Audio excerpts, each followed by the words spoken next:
Coming up on today's Locked On Dodgers, a conversation with Keith Law, the writer for The Athletic that has the Dodgers as the number one farm system in all of baseball. That's what's on tap, so make sure to keep it Locked On Dodgers.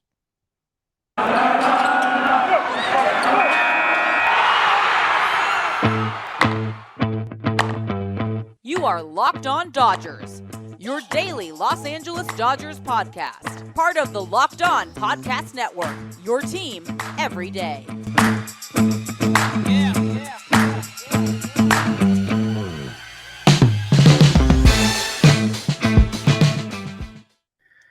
Yo, Dodger fans. Welcome to Locked On Dodgers. We are part of the Locked On Podcast Network, the number one local sports daily podcast network. Locked On, your team every day. Thank you for making Locked On Dodgers your first listen of the day every day. Remember, we are free and available wherever you get podcasts and on YouTube by simply searching Locked On Dodgers. Subscribe in all those places and never miss a day because you know we're not going to. I'm Vince Samperio, Chavez Reading Fiends, and this is your first time listening. Welcome to Locked On Dodgers. Today we have a special guest, and I will not be on the majority of today's episode. Jeff Snider, my usual co-host from Baseball Central. He talked with Keith Law of The Athletic, who recently released his top 100 prospects, his top farm system. Dodgers had a bunch of people in the top 100. Dodgers were ranked the number one overall farm system. So Jeff talked to Keith Law and found out why, and that's what's on tap for today's episode. And get into this conversation with Keith Law. All right, we are here with Keith Law. He's a senior baseball writer for The Athletic and a prospect hound, and basically the smartest guy in baseball because he is the guy who ranked the Dodgers farm system number one overall. Keith, thanks for taking the time to talk Dodgers prospects with me. If I'm a prospect hound, do I bark? Do I howl? I think you I'm meow, not quite don't sure. you? Huh? You meow, don't you? I do. Yeah, he's not here. The three-legged cat is not. I guarantee he will meow at the door at some point while we're talking. We may get an appearance from Bias Cat. Yes, But I will let you know. But, most of the time you're getting asked, why do you hate my team? And I'm going to start this a little different. I'm going to ask, why do you love my team? And why does everybody else hate my team? I don't look at other rankings when doing my own, right? Because I don't want to bias myself even subconsciously. And that's not to say I don't respect the work that, we're talking like MLB and Fangraphs and Baseball America and Kylie over at ESPN. Like there's a very small group of us who do this full time. So it's not that I don't think they do good work. I do think they do very good work. And that's part of the reason I don't want to look at what they're doing too much before I write my own, which is not to say we never talk, but of course we do.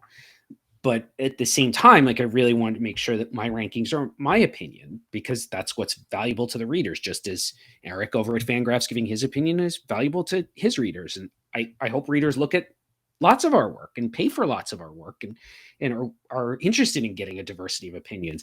That said, I was actually surprised. I appear to be much higher on the Dodgers farm system than my peers who I just listed. And I'm just surprised. I actually thought everyone would kind of see them the same way. The cargo train is coming through. Yes.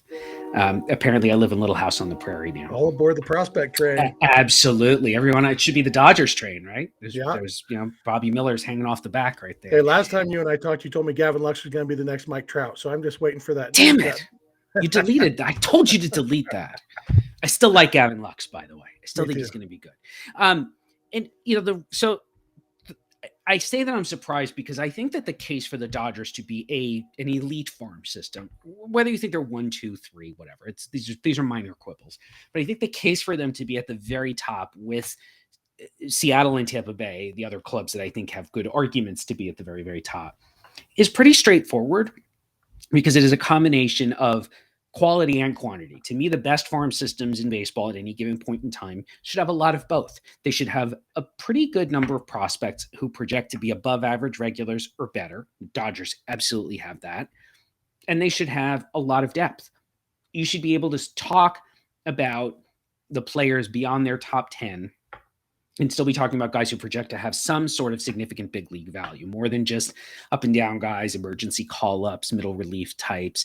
And the Dodgers have that probably as much as anybody other than the Rays. I mean, to me, the Mariners are a little bit different because it's very top heavy. They have quite a few guys who look like they could really be stars, but it does taper off a bit more as you get deeper into the system than the Dodgers and the Rays, where they just kind of keep going. And I was talking after my rankings went up, was talking to a front office executive with another club who was doing some work of his own on the Dodgers system and said, my God, the Dodgers system just keeps going. And he was particularly looking at the pitching, but just in general, that it's one name after another, where you can see a reasonable argument for them to have positive, above replacement level major league value, and maybe even more upside than that, because they tend to really focus on acquiring guys who are athletic. There are a lot of really, really good athletes in the Dodgers system, which I think is part of why, they've got this, we can talk more about this, but this highly integrated approach where all their scouting departments and player development and analytics are all working together. And so you bring in really athletic guys, and player development can better work with those guys and get them to make changes, which I think is why you see so many guys come into the system. Nick Nastrini and Emmett Sheehan from last year's draft being good examples. They come in and they get a whole lot better, often fairly quickly. And so the sheer quantity of guys like that who have come into the system, sometimes they came in already good, a lot of times they come in and they got a lot better, but they have a lot of upside. And the Dodgers, I think, have more of that type of player than any other team in baseball.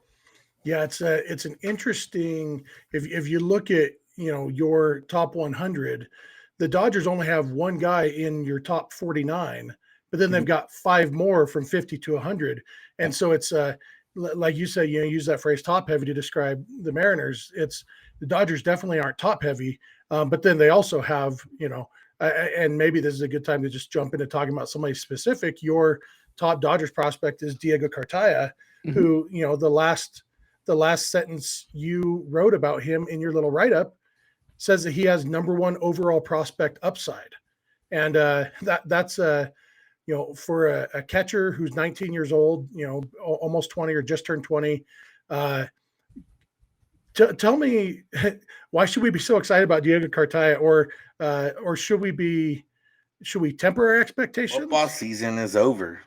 Baseball season has yet to start, but basketball season is all in right now. Pro and college hoops, big stuff coming in the next few months for those sports. So make sure to check out betonline.net for all the latest odds, totals, player performance props, and anything else you need. BetOnline is the number 1 spot for all your sports betting needs. They're the best spot for all your sports scores, podcasts, and news this season. And not just basketball, they got you covered for hockey, boxing, UFC, and whatever else comes along the way. So head to their website today, betonline.net, on your laptop or mobile device, and learn about all the trends and action going on right now. BetOnline, where the game starts. Before we get back into the conversation with Keith Law, I just want to thank you for making Locked On Dodgers your first listen every day. And for another listen, check out Locked On MLB Prospects with host Lindsey Crosby. He's a prospect encyclopedia, and he's going deep on the MLB stars of tomorrow. It's free and available wherever you get podcasts. You should probably always temper your expectations, right? Prospects will break your heart, and I would say it's probably most true for pitchers and second most true for catchers. Right? They get hurt a lot. And often they don't stay at the position, and that really changes the outlook. Paul Konerko turned out to be a pretty great big leaguer. Imagine if he'd actually been a catcher. It'd be he'd probably be in the Hall of Fame at this point if he had. So, you could temper your expectations, but Cartaya looks pretty great across the board. It is honestly the only negative for him right now. The only red flag is that he's not stayed healthy so far, but he's a baby. He didn't play in 2020 because nobody played in 2020. So you can't hold that against him. He only played for a month last year and then had a hamstring strain that ended his season. It was bad enough that it effectively ended his season. But in the limited times that we've seen him play pro games, he has shown the ability to hit. He has shown solid plate discipline. He has shown high quality contact, and he's already shown power. There's not really much we're looking for in a young hitter beyond that, other than just keep doing it, right? Show that you can continue to do it when you face teams a second or third time and they start to get a book on you. Show that you can continue to do it as you're moved up the ladder, as in this case, the Dodgers continue to challenge Cartaya with facing better and better competition. And I have not run into anybody who has seen Cartaya, and I've seen Cartaya once myself before the pandemic. So I could include myself in that. Nobody doubts that he's going to stay behind the plate. If there were a real question about that, he'd be quite a bit lower in my rankings. A huge part of why he is where he is, why Adley Rutschman is at 1 and Francisco Alvarez and Gabriel Moreno were up in my top 15 also. They're all catchers. They're all going to stay at catcher because there's such positional value for a guy who can just even be an adequate defender behind the plate. And Cartilla can certainly be that. I think he'll end up being more than that. And so you're talking about a guy who hits well enough that he might be an all-star if he were a DH, but he's going to stay behind the plate. That's pretty great, right? We're not really missing anything there other than playing time. That's the one thing. And if there's one thing I want to see from Cartilla this year, it's stay on the field for 400 at-bats. Yeah, that seems to be probably everybody's goal in the Dodgers organization is let's just get a full season out of Cartilla wherever he plays, and just let him play a full season. You would hope that, a hamstring issue probably isn't something that, you necessarily have to worry about recurring. And maybe they were overly cautious about shutting him down because, he is so valuable a prospect. Well, let's not risk rushing him back too soon. Let's just call it a year and come back next year. So, I'm definitely excited to see what he can do over a full season wherever he is. Do we think he's done growing? He's 6'3", which is about as big as you want to be for a catcher. Yeah, you can top out at about 6'4" or so, right? I don't think he's growing that way, right? He's going to get bigger, yeah, obviously, and that's always a question. Nobody seems to think he's going to get taller. Also, I believe he's 20 now. Most humans have stopped growing by age 20. I know there's a few exceptions, but I think we're okay on that front. I'm not actively worried, nor is anybody else expressing the worry that he's going to get too tall for the position. Awesome. Speaking of tall people, let's talk about Bobby Miller. He's tall. His hat makes him even taller because he wears that thing right on the top of his head. And, so he's 6'5" or, 6'14" with the hat on. Yes. And is that a Fletch reference? Not on purpose, but okay. I may that have Fletch reference hasn't aged as well, so maybe that's for the best. Yeah. We try to keep Chevy Chase out of our conversation most of the time these days. But Bobby Miller is kind of one of those guys who you were mentioning how guys will come into the Dodger system and get better. And Bobby Miller, not like he wasn't good. He was, a first-round pick. But it seems like he came into the Dodger system like they targeted, okay, this guy has some of these qualities that we know we can work with in our system. And he came into the system and boom, they just kind of started maximizing him immediately. It's interesting because my recollection of Miller, and he was the pandemic draft, right? So it's not like people saw a whole lot, right? He was 2020. And so I never saw him. And getting information from folks who saw anybody in the pandemic year was more difficult, right? So we only got to see guys a handful of times. Some high school guys never pitched at all. And in Miller's case, it was that he was pretty fastball heavy. It was really kind of a 1.5 to 2 pitch guy. That was the book that I had on him from talking to multiple folks. And people said it was a really good, high quality fastball. Everyone's talking now about secondary characteristics or fastball quality, and he really had it. And that he'd show you a potentially plus slider as well, but that it seemed like there'd be a lot of reliever risk. And he's, how good was the secondary stuff? He's had some minor injury stuff, nothing really significant so far. Then he rolls out this year and he's a 4-pitch guy with plus control and pretty good command and just absolutely dominating lower level competition. I see him in the fall league and see everything that I'd heard he was going to be from folks during the regular season. He was all of that. You could easily put above average grades on all 4 of his pitches if you saw him in fall league. Now, fall league was a 3-inning stint. Everybody's stuff looks a little better when your outings are shorter. But even if you could argue it's 4 pitches that are average or better with the fastball and slider probably both plus, yeah, I'll take that. 8 days a week, I will take that. And he's pretty athletic. And I think the arm works pretty well. And I tell this story because then after I write that up, a scout I know who's a regional guy who saw Miller in the draft said he was always a 4-pitch guy. And I think it might have just been that, the pandemic year, he only had a couple of outings. Teams probably hadn't gotten around to seeing him, not seeing him enough. And so I think a bunch of teams kind of had incomplete information on him. And maybe the Dodgers, from whatever their process is, it could simply be that they have more scouts. They have a lot of scouts. They're one of the teams that has not cut back on scouting at all. They had better information. Good for them. It's funny. Information is not that expensive to acquire. It might just require keeping a couple extra scouts on your staff. Good for them for doing it. And I think that's kind of the Bobby Miller story here, is that the Dodgers didn't so much, I mean, you could say it's a steal relative to where he was picked, but it's also that they just had a better process. And so they knew what they were getting more than the teams ahead of him, teams ahead of them who passed on Miller maybe didn't have the same quality of information or the same level of confidence in the information that they had. Built bars are the best tasting protein bars. I know it. If you don't know it, you need to learn it, because Built bars are simply the best, and they are everything you could ask for. They taste great like a candy bar. They're good for you like a protein bar. Combination of the two, unmatched in this world. Go get you some Built bars. But they don't have just Built bars. They have Built Puffs as well, which are the first ever protein-infused marshmallow.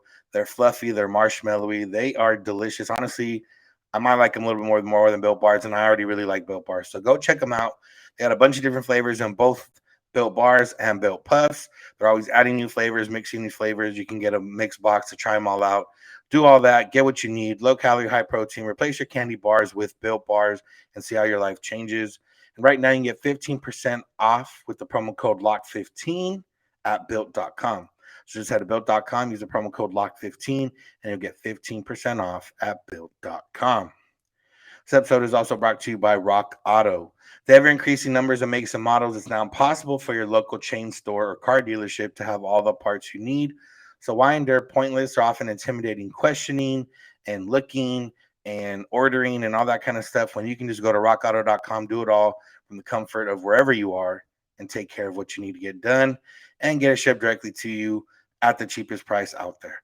Why spend up to 30, 50, maybe even 100% more for the same parts from a car store or auto dealership?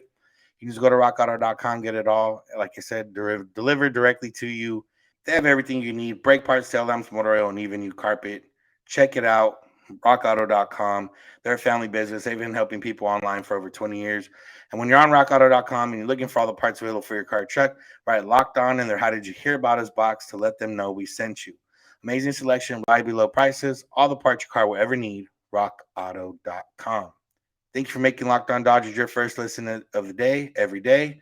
And let's get back to our conversation with Keith Law. Yeah, that's one of the things that strikes me about the Dodgers is it's not just player development. It's not just that they draft well. It's a combination, and even, from the top level down, that it is so integrated. The entire organization is working together with the same goals, and they really do, put the resources into having this farm system that just, like you said, keeps churning out prospects. And that seems like scouting is probably a pretty big key to drafting well.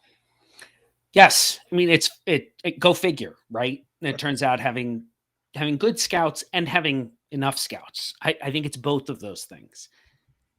It's pretty hard to draft well without those two. And I think that's why you saw, what really happened with Houston in the last few years that Luna was there. And this is carrying over because they still haven't really been able to staff back up. Now it's due to the pandemic. And my understanding is the owner there pushing back on attempts to build back up in their baseball operations department in general.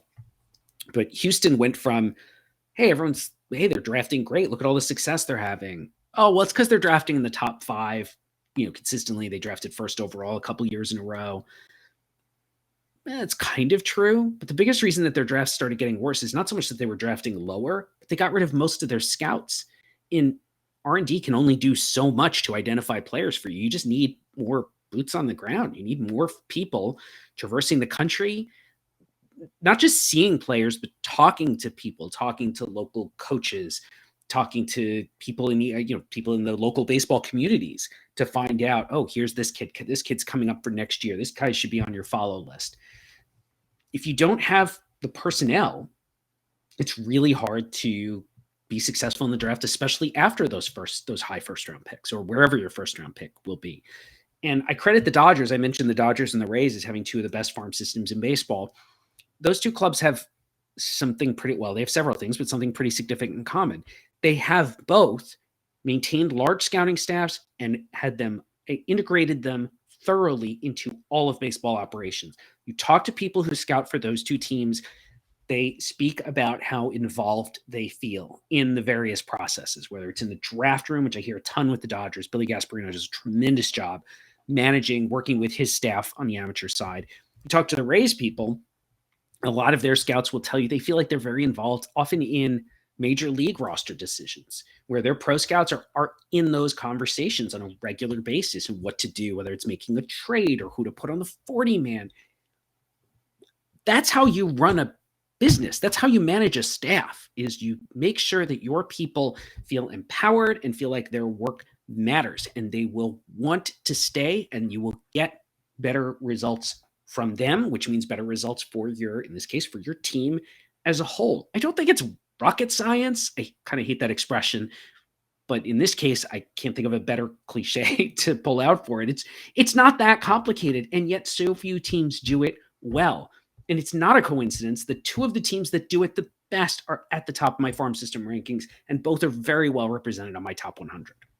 And they're opposite ends of the financial spectrum, which shows, that, if the Rays can do it, anybody can do it financially. It's, that's you mentioned the Astros drafting first overall, and that's kind of the easy answer for their successors at that time. But, one of those first overall picks was Carlos Correa, but two of them were Brady Aiken and Mark Appel, right? Yeah. So, I don't remember those guys doing much for the Astros in the big leagues. So it's Alex not Bregman now was, in Aiken's case, right? He flunks his physical because of, still the most bizarre fluky thing I've ever seen in 20 years in this business in a high draft pick.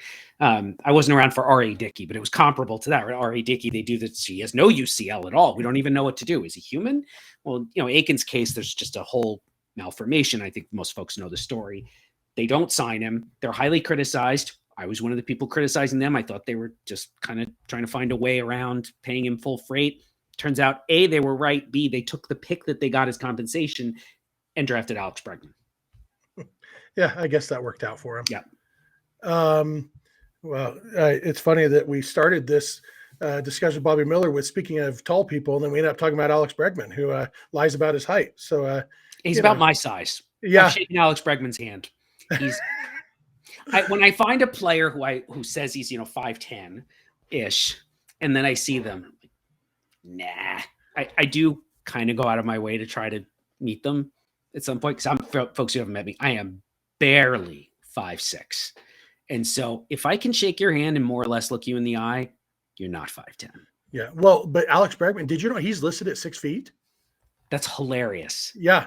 It's remarkable. I was talking to I'm 5'11". Yeah.